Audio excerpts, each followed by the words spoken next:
Jadi selama setahun di Jakarta itu lumayan juga nganggurnya? 6 bulan lah. Baru mulai waktu itu pertama kali yang menyelamatkan muka saya itu Starvision. Starvision. Pak Parwes dan Pak Fias, FTV waktu itu. Ya percayalah, maksudnya bisa dikasih kepercayaan untuk ikut FTV di dalam sana gitu, dari yang peran-peran kecil, maksudnya setidaknya di situ ada pekerjaan, orang tua tahu gue bekerja, orang tua tahu. Dulu setiap mau tayang pasti gue selalu tanya, Pak kapan tayangnya biar orang tua saya lihat gitu, ini kapan biar bisa lihat gitu. Jadi sangat terbantu sekali waktu itu dengan dipercayakan bergabung di sana waktu itu FTV. Terus waktu selama 6 bulan nganggur itu pernah putus asa nggak sih Kak? Kayak jujur Milen tuh pernah loh ada di posisi kayak gitu. Jadi kayak semua orang pasti pernah. Iya, jadi kayak semua orang pasti pernah. Apa kerja kantoran aja ya atau gimana nih? Karena kan susah kan. Semua orang itu pasti pernah. Sedangkan hidup berjalan terus dan kita butuh uang. Makanya gue selalu bilang ke maksudnya kalau lagi ketemu teman terus kita diskusi gitu, gue selalu bilang kita harus paham profesi dulu. Profesi lo apa?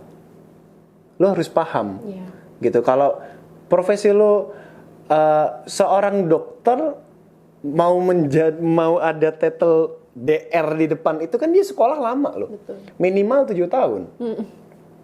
Abis itu dia masih banyak langkah-langkahnya. Sampai dia disumpah dokter, terus harus mengabdi dulu. Setelah itu dia bisa praktek, misalkan di rumah sakit mana, dia praktek dulu baru dia bisa lanjut S2 gitu. Sekolahnya panjang, bisa jadi dokter. Seorang insinyur bisa mendapatkan gelar IR, kalau sekarang ST, sarjana teknik. Ya mereka juga sekolah gitu. Makanya kita harus paham profesi kita apa. Itu yang selalu karena gue juga waktu dulu pun juga sama, yang namanya di titik terendah yang ngerasa kayaknya bukan bidang gue deh, kayaknya ini apa bla bla bla bla, tapi gue balikin lagi,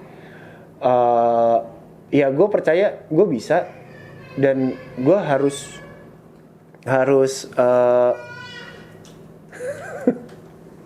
kayaknya anak gue deh. Udah hafal ya? Anak gue ya? Oh ya. Kayak anak gue gitu.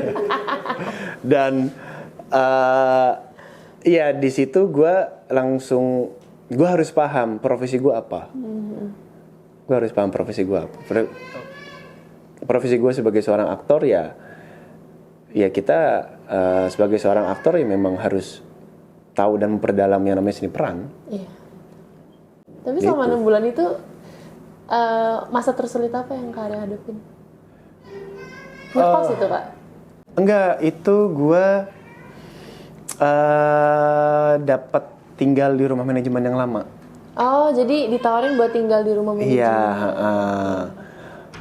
di tempat manajer gue yang lama, tinggal di sana. Terus cuman waktu itu gue kebanyakan nunggu bola. Jadi nggak ngejar bolanya ya? Jadi lebih banyak nunggu. Gue ngerasa kok gue kayak nggak ngejar bola ya. Gue ini siapa? Orang nggak ada yang tahu gitu.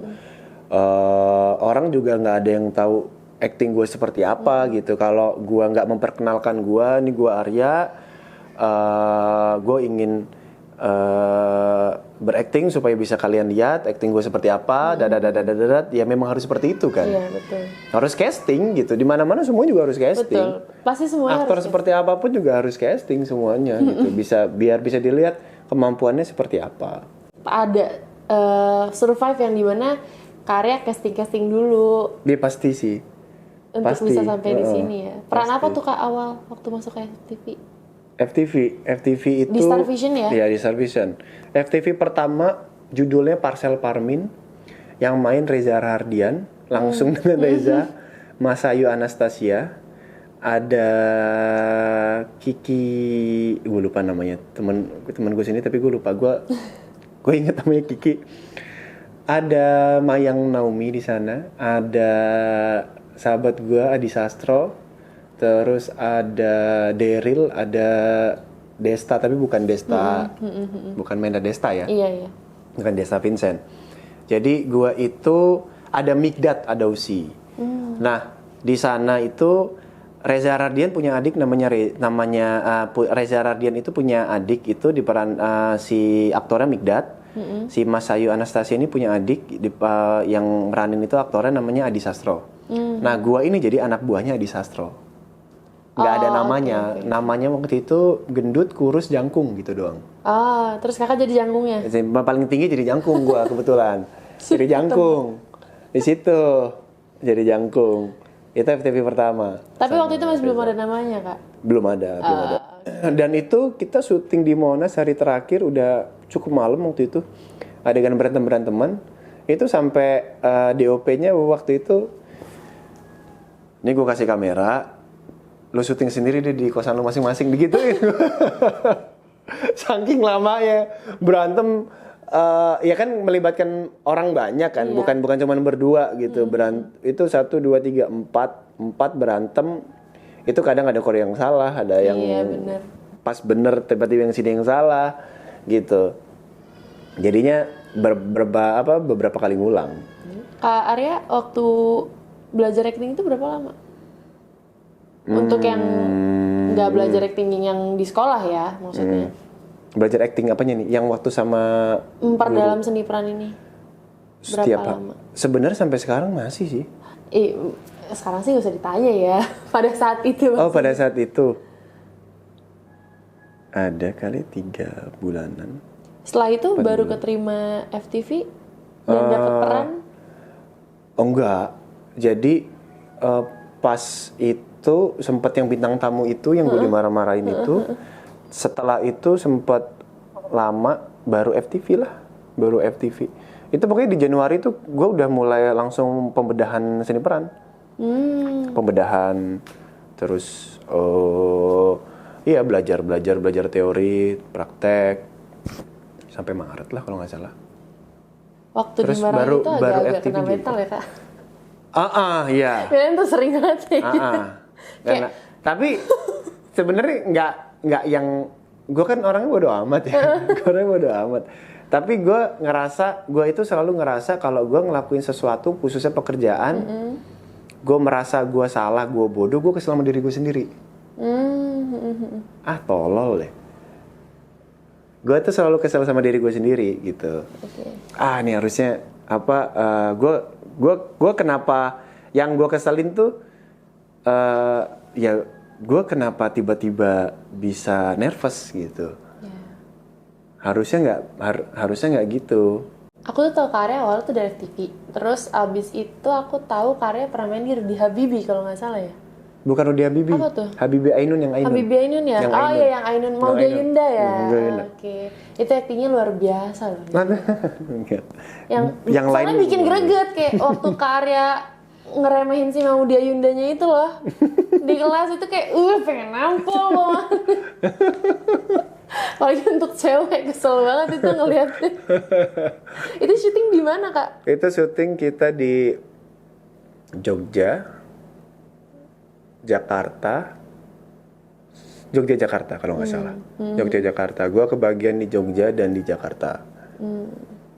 Di Jogja waktu itu gue sempet sekitar 2 minggu lah di sana. Untuk syuting itu? Ya 2 minggu atau 18 hari lah gue di sana di Jogja. Karena sebelum syuting gue udah datang dulu, 2 hari sebelum syuting gue udah datang reading dulu. Karena waktu readingnya mepet waktu itu kan. Terus belajar bahasa Belanda juga. Oh iya, ada yang belajar bahasa Belanda. Sampai sekarang masih bisa Kak? Enggak. cuman satu line gitu doang yang karena iskandar profesor the medis dan schap yang gitu-gitu. Satu line tapi panjang waktu itu. Tapi akhirnya memutuskan adegan itu di take out, tapi di take outnya diganti scene waktu itu. Dan ada juga tuh adegan yang panjang waktu itu berantem pakai bahasa Belanda. Masa jadi Donald Bebek jadi. Adegan tersulit nih buat karya. Adegan tersulit ya. Yang kayak mungkin entah dari dialognya yang panjang banget atau kayak tadi berantem pakai bahasa Belanda. Atau harus gimana kah adegannya? Mungkin kalau yang sulit belajar bahasa sih, karena gue bahasa agak kurang ya. Gue bahasa agak kurang, jadi butuh waktu, butuh persiapan. Waktu belajar bahasa Belanda berapa lama, Kak? Itu cepat. Oh, itu cepat. Cepat. Waktu itu kalau nggak salah Maudi Jeffrey udah berangkat duluan ke Jogja. Gue ada 1 hari di Jakarta, gue belajar sendiri bahasa Belanda sama guru Belanda itu 1 hari. Tapi kan waktu itu kebutuhannya hanya dialog itu kan. Jadi bukan belajar kita full buat alfabetnya, bahasanya, ini pengucapannya apa. Kadang makin dialog itu aja, kan? makin panjang lagi. Jadi karena ternyata nada sedikit salah arti juga gitu loh. Oh iya. Jadi kurang lebih sama kayak bahasa Inggris dong ya? Apa? Kurang lebih sama kayak bahasa Inggris atau? Tapi kalau bahasa Inggris sih kayaknya masih lebih enak ya. Lebih mudah dimengerti lah ya. Lebih apa ya? Lebih nggak ribet lah kayaknya gitu. Kalau menurut gue, Berarti kalau gitu sama kayak bahasa Perancis udah. Oh iya, bahasa Perancis. Dulu gue SMA pelajaran dapetnya bahasa Perancis. Oh iya, bisa. Enggak. Lupa udah. Iya sih, udah pasti. Kebanyakan nyontek. Maaf ya, Pak. Dulu saya sering nyontek bahasa Perancis karena ya bisa, saya bonjour bisa. Bonjour, mademoiselle. Oh, kakak nggak ada keturunan Perancis. Aku kamu Perancis nggak bisa. Perancis ya. Jadi cuma cover doang udah. Yang gue waktu itu syuting sama Aurélie kan Belgia ya. Dia bahasanya bahasa Perancis tuh. Gue kalau ngobrol sama ibunya tuh, sama mamahnya, maaf ya udah kayak orang kumur-kumur ya sih. Gokil, keren. Aduh. Keren banget. Tapi orang yang bisa bahasa Perancis itu susah loh. Maksudnya jarang ada orang yang bisa fasih berbahasa Perancis. Karena susah banget. Susah ya bahasa Perancis ya. Terus kan waktu itu pernah nggak ditelepon sama ayah buat kayak udahlah nggak usah lanjut kayak entertain lagi? Ayah nggak pernah. Bunda. Oh, bunda. Bunda pernah. Sering dulu yang udah lanjut kuliah lagi lah. Kalau ya mungkin pemikiran orang dulu kali ya. Di Indonesia ini kan PNS didewakan. Oh, luar biasa sampai detik ini ya, memang. PNS didewakan, sedangkan ya mungkin kalau PNS gaji bulanan ada, lu nggak usah bingung, juga, iya. Kesehatan dijamin, apalah gitu. Cuman mungkin ya karena memang jiwa gue nggak di sana. Jiwa gue bukan orang yang duduk di meja terus diatur-atur orang. Jadi kayaknya memang nggak kesana gitu. Ya gue terus meyakinkan, ya gue bisa hidup kok di sini gitu. Sebenarnya sih kalau diatur-atur orang, entertain juga diatur orang dong. Kan diatur sama sutradaranya. Iya. Untuk bener. bisa dituntut Iya, untuk bisa seperti ini.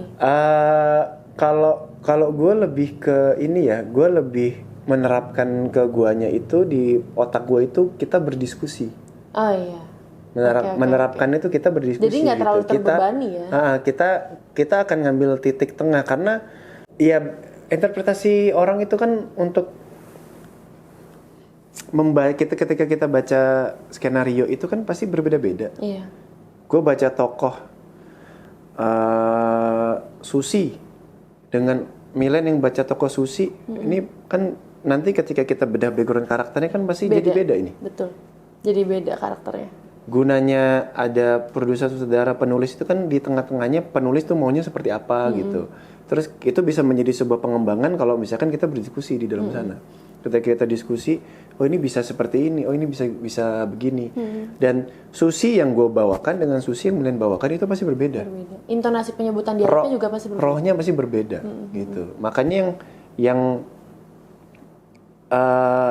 makanya ketika kita buat background karakter itu memang harus fokus gitu. Ketika kita buat background karakter ya, karena yang menentukan menurut gue di sana dari cara bicara kita, cara jalan kita, cara kita bicara dengan orang, raut wajah aja hidup kita tuh lahir besar di mana, dibesarkan seperti apa, lingkungan kita seperti apa, itu kan membawakan satu tokoh. Dari psikologi, sosiologinya, itu kan berkesinambungan tuh di seni peran semuanya. Bener. Makanya ya begitu. Mohon dimengerti sedikit bahwa orang yang bekerja dalam dunia entertain itu tidak segampang itu. Lebih tepatnya seni peran. Iya, seni peran. Lebih tepatnya seni peran. Betul, lebih tepatnya seni peran. Maaf kalau salah. Terus ketemu Kak Ana tuh di mana, Karya? Teman syuting, Ana itu teman syuting. Pernah syuting TOP juga kan, Karya? Iya, duluan gua itu masuk 434. Episode 434 atau 300? 434. Gua masuk 434. Ana masuk jauh setelah itu. Tapi kenal udah lama sebelum TOP atau? Kenal waktu gue syuting TOP gue udah sama Ana. Oh udah. Udah sama Ana. Tapi belum nikah. Masih pacaran itu? Masih pacaran. Jadi kenal itu di FTV. Dia jadi temennya temen gue. Terus waktu pas gue mau syuting temen gue bilang kebetulan mantan dia. Mantannya dia. Teman-teman gue bilang, lo besok syuting sama temen gue tuh gitu. Oh iya, siapa namanya? Putri Ana. Terus gue liat fotonya, oh gue nggak tahu ini gitu. Mungkin kebetulan memang dia baru FTV sama Sarvisan waktu itu di sana. Karena kan sedangkan kan gue sama Sarvisan terus waktu itu. Ya udah ketemu di sana. Terus ya gue karena dia temen gue, ya gue bilang. Temennya ini ya Aji ya gitu kan. Oh iya lu kenal Aji? Iya temen gue, temen main, temen di beda kosan tapi dia satu kosan sama temen gue gitu. Udah ngobrol. Ya ketemu di situ. Oh ketemu di situ awal. Ketemu di situ temenan. Pacaran setelah berapa lama? Sempat nggak ketemu hampir setahun ya. Terus ketemu lagi tuh, gue lagi syuting sama temen gue. Ternyata anak tuh kan rumahnya Kelapa Gading. Terus gue lagi syuting sama temen gue itu satu manajemen waktu itu. Terus selesai syuting teman gue ngajak main ke kosan dia. Lu main lah ke kosan, udah lama lu nggak main ke kosan. Ternyata pas gue kesana, anak ngekos di sana supaya lebih mempermudah syuting kayak ke Persari yang lebih dekat gitu. Waktu itu di Pasar Minggu. Oh di Pasar Minggu. Kosannya di Pasar Minggu. Ketemu di situ loh. Di sini ternyata. Ya udah di situ akhirnya kita ya kita sering kumpul, sering ngobrol. Ya udah dekat lagi di sana. Dekat lagi di situ. Pacaran berapa lama, Kak? 2015, 2017 gue nikah. Itu berapa lama tuh? 2 tahun ya berarti? Iya 2 tahun berarti. 2 tahun. 2 tahun. Sampai sekarang ya? 2 tahun. Berarti 2 tahun 2017 terus punya Ibrahim itu? Ibrahim itu 2019. Oh 2019. Ya, 2019. Ana itu TOP kalau nggak salah 2017. Karena 2018 kita umroh bareng waktu itu. Dari TOP ya? Dari TOP. Kita umroh bareng 2018. Terus ya udah, benar itu. Berarti saat itu nikah. Nikah 2017-nya. Oh 2017. 2017 setelah nikah. Oh iya 2018 kita umroh barengnya ya. Oke, sorry. 2017 setelah nikah kan tanggal 6 Agustus. 2017. Terus setelah itu Ana ditawarin TOP, Ana syuting. Jadi akhir tahun itu udah disuruh untuk yuk umroh bareng gitu. Kalau nggak salah kita berangkat itu bulan Februari waktu itu. Februari kalau nggak salah, pas masih dingin-dinginnya gitu. Seru umroh rame-rame. Ya tongkrongan gue ya itu sama Eja, sama Pur, sama Tisna. Pernah waktu mau Jumatan. Kenapa tuh? gue bilang gini waktu itu. Jadi kan kita Kamis malam sampai Mekah, terus kita umroh. Terus besoknya Jumat kan. Terus gue bilang apa namanya? Jadi waktu itu kan kita mau Jumatan. Terus gue bilang, kita keliling dulu yuk, keliling yuk, keliling tuh kita mau keliling. Cuman kita rada telat. Terus gue bilang, ayo bang, kita agak buru-buru, takutnya nanti kalau misalkan kita keliling sampai ke rooftop, ntar waktu pas di atas pintunya pada ditutupin. Ntar kita sholat panas-panasan, gak enak kita kalau panas-panasan. Bener dong, gara-gara gue ngomong kayak begitu di atas, baru begini, ayo kita turun, brek ditutup. Wah. Ditutup. Berarti sholatnya panas-panasan udah situ. Enggak, terus kita cari yang itu dong, apa namanya, kayak kubah gitu, terus kan ada bayangan tuh. Kita di bawah bayangan situ, jadi kita nggak panas. Tapi kita sama askar sana diusir. Kita harus ikut barisan kan, harus ikut saf sana. Udah tuh kita sempat panas-panasan kan. Terus gue ngeliat ada satu celah pintu kecil kebuka. Bang, kita turun ya bang, yuk. Itu kayaknya bisa deh. Yaudah yuk, nginep. Akhirnya sholat dempet-dempetan, gue kena sholat di eskalator. Oh, di eskalator. Eskalator kan mati kan, dimatiin. Jadi gue sholat tuh di eskalator, udah tangga turun eskalator gitu. Gue sholat sini gue, sini Pur, sini Eja, di belakang gue si Tisna. Rame-rame tuh. Waduh, jangan ngomong aneh-aneh. Kenyataan jadi beneran kejadian di sana ya. Aduh. Umroh berapa kali dari TPK Kak? Sekali? Baru 2 kali. Oh, 2 kali. Oke. Dan itu udah sama Kak Ana terus ya? Enggak. 2013 sendiri sama keluarga. 2018 sama Ana. 2018 sama Ana. Oh, oke. 2018 sama Ana. Terus sekarang gimana, Kak? Syuting sinetron ya kan? Ya netizen kan banyak yang kayak nge-ship namanya ya. Kalau udah tahu nih, karena udah punya anak, udah punya Kananya gimana sih responnya? Sebenarnya Ana itu dia karena memang sama-sama bekerja di bidang seni peran ya. Sebenarnya sih biasa aja ya. Cuman kadang itu mungkin yang nggak bisa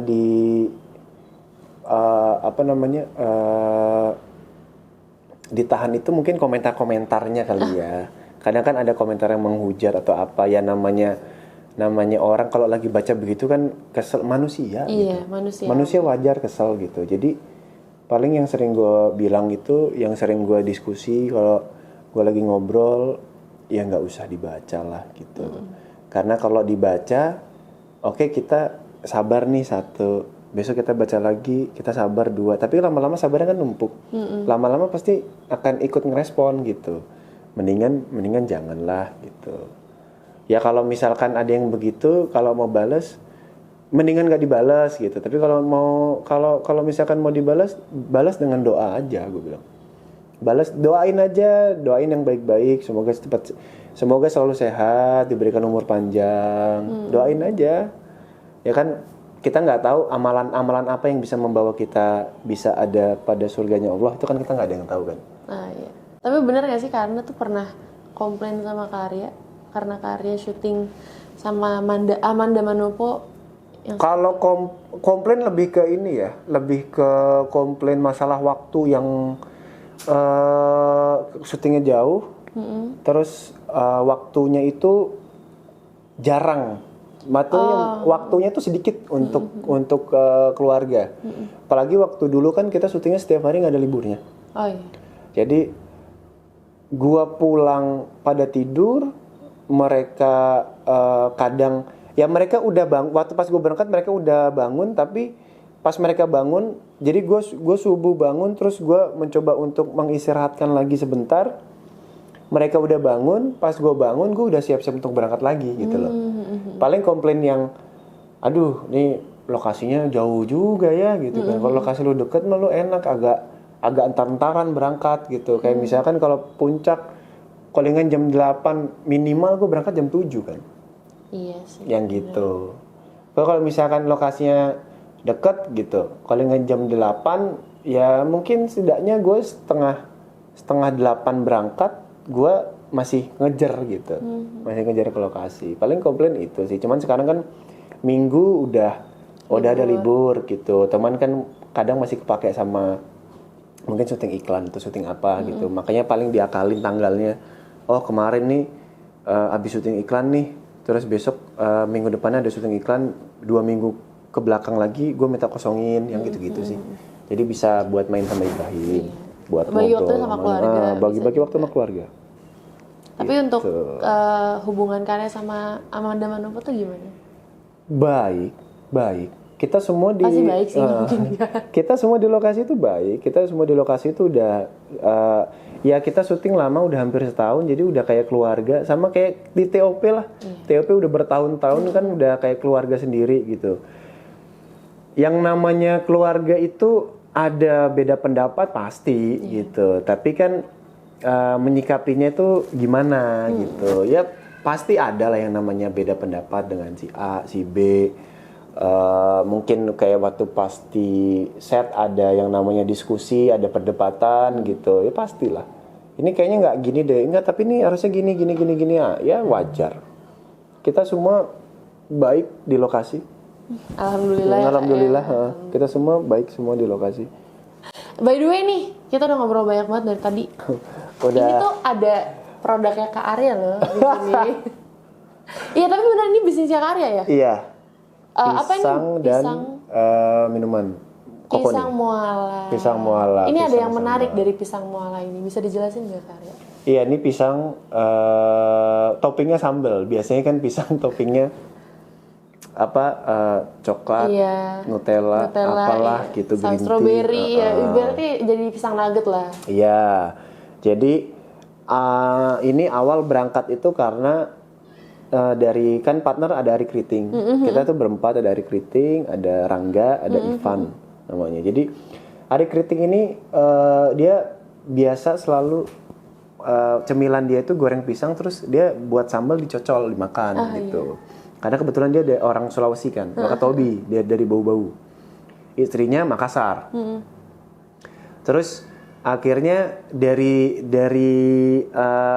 tongkrongan situ kita kepikiran ini banyak orang yang nggak tahu masalah pisang itu dimakan dengan sambal itu enak. Dan kan makanan daerah gitu. Banyak orang yang nggak tahu.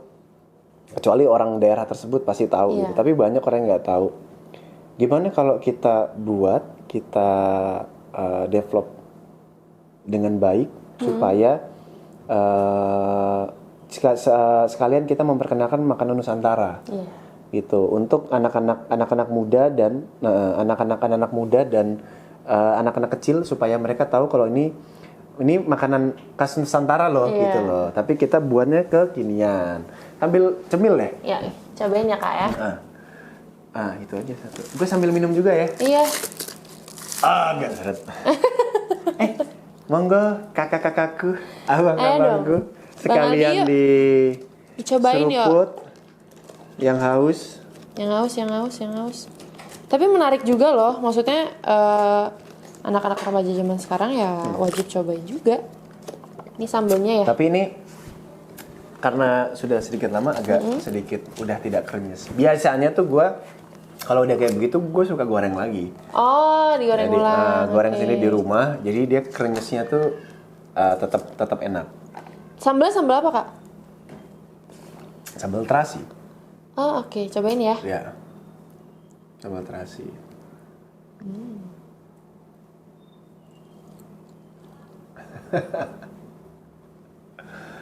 Itu kalau lagi panas enak banget, Milen. Ini Ibrahim. Dia kalau ngelihat, jadi dia kalau udah makan, udah minum susu, ada muala, dia ngeliat bungkusnya begini, dia minta makan. Dia bisa habis 2 3 pisang sendiri. Ibrahim. Kalau meskipun dalam keadaan kenyang ya. Oke.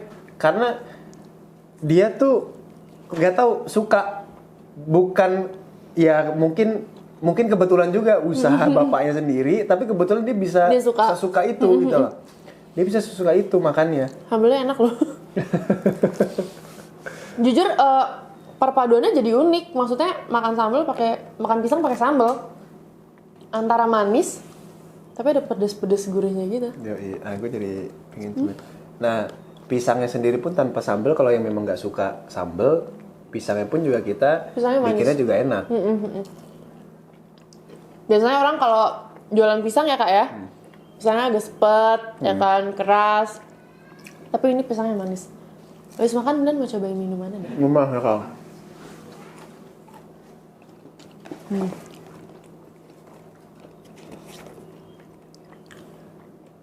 Enak banget. Rekomen sih. Bukan cuman karena jualannya Kak Arya doang ini, emang beneran enak.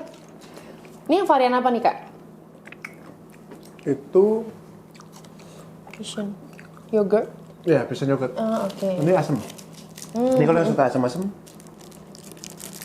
Kebetulan suka. Ini, gue tuh gitu kalau makan, gue tuh memang hobi makan pisang ya. Terus ketika udah ketemu pisang tuh gue juga nggak bisa berhenti. Terus by the way ya, kalau ini kan sama Kak Ari Keriting ya. Ini punya sendiri atau ada joinin temen juga? Berdua, kalau sama teman, sama Ica. Berdua. Store-nya di mana aja Kak? Kalau Muala itu pusatnya itu ada di Jalan Durian Raya di Jagakarsa. Tapi kita udah ada beberapa yang franchise, ada yang kita sebentar lagi mau buka itu di Cibubur, di Cibubur Country. Terus di Depok ada, di Margonda, terus di BSD, terus di Permata Hijau, terus di kita di mana lagi ya? Banyak ya? Nah, franchise sudah banyak. Yang franchise. Alhamdulillah ya. Terus selain ini apa lagi Kak bisnis? Ada dimsum, dimsum. Ada rice bowl, beefology, beef. Terus yang lagi pembaharuan baru itu roti. Dulu gue punya maroti, lagi gue perbarui lagi sistem dan rotinya. Jadi mau perubahan, ada perubahan nama juga dan roti. Terus sama Burjobar Ribbon. Burjo tuh apa? Bubur kacang hijau. Kayak warkop. Kayak warung kopi. Gue udah punya satu di Jogja. Burjobar namanya. Dia tempatnya gue buat industrial gitu, buat nongkrong enak, tapi sama, harga juga sama. Mie goreng gitu-gitu. Terus yang ini Burjobar Ribbon ini gue mau buat sesuatu next levelnya Burjobar yang di Jogja lah. Gitu. Jujur ini rekomen banget buat cobain Muala. Sambelnya enak banget, sumpah sambelnya enak banget. Terus ini passion yogurtnya seger banget. Kalau Muala ini banyak yang ekstra sambal itu untuk sebenarnya makan pakai nasi. Oh, tapi iya loh, boleh loh. Boleh. Jadi ekstra sambal, ekstranya buat dimakan pakai nasi. Pasti nggak salah, karena sambelnya enak. Sambelnya enak. Karya, thank you so much ya.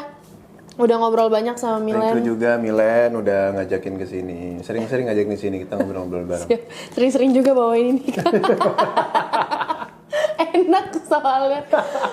Aduh, maaf Kak kalau tadi banyak salah-salah kata yang disengaja. Sama-sama, maaf kalau cerita saya panjang. Saya senang. Saya suka denger orang cerita. Thank you so much Karya. Sehat selalu, sukses terus buat karirnya juga. Amin, untuk Milen dan tim juga. Semoga Amin. Selalu sehat dan selalu sukses. Amin ya Allah. Buat teman-teman di rumah, thank you so much for watching. Jaga kesehatan terus. Stay healthy, stay happy. Thank you so much. Dah.